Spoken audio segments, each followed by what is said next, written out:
Back when I was younger and in college, one of my best girlfriends, she had been in hospital several times, but I didn't know it was because of domestic violence.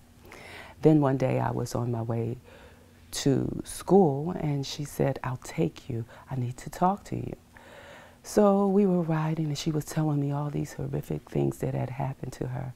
She told me the real reason why she was in the hospital because she had been sodomized by her husband. And she was in the hospital for 3 weeks. And she said, I'm nervous all the time. I'm afraid. I'm afraid for my daughter. I'm afraid. I never know what's going to happen one minute after the other. She said, I've got to leave. She says, I'm afraid he's going to kill me. And we began to cry. And I began to tell her about, I'm so sorry this is happening to you.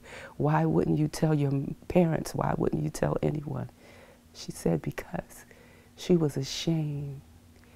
She said she was supposed to have the perfect wedding, the perfect marriage, the perfect home, the picket fence.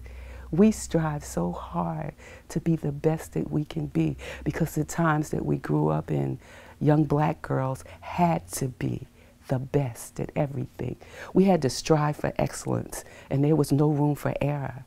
And she cried because she was ashamed because her excellent world had crumbled all down around her.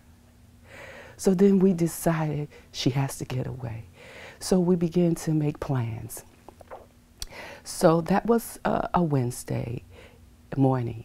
I called my cousin because our families knew each other. We grew up together. So I called my cousin who was in Orlando and I said, look, I told her the story just like, and we cried again because of that dream that we all thought we would have when we grew up. You know, as little girls, you dream so high, but sometimes you don't fall among the stars, you fall among the dirt. And so she said, tell her to come tonight, to come, and she can live with me until she gets on her feet, and you know, I'll take care of her. So I delivered the message to her and I told her the next morning, I said, you can leave. I don't have to go to class. You can leave and I'll take you and your daughter to this station. She said, no, because I don't want to go without money or not having the things I need for my daughter. And I said to her, you know, I'll give you money, you know, just go. If you're that afraid for your life all the time, just go. And she said, no. She says, this week I get paid. She said, I'll get my check and then I'll meet you that morning and I'll leave. I said, I'll pick up your check. She said, no, she never wanted to imposition anyone. She wanted to be that independent. So that morning she went to work. I went off to school. We were supposed to meet that afternoon around about 12 o'clock. She had dropped me off at the train station so that I could drive her and her daughter. And I got off the train and I waited and I waited and I waited. My father came and I said, what are you doing here? And I explained to him why I left my car. He said, get in the car. I said, something wrong with Mom? My sister, brother? He said, she'd been shot in the head at work. Then he told me the story, how she was getting off of work and she came out and she saw him. And she started to run and scream and ask for help, and she ran to people and people were running because he had a shotgun. And she was running in the parking lot screaming for help.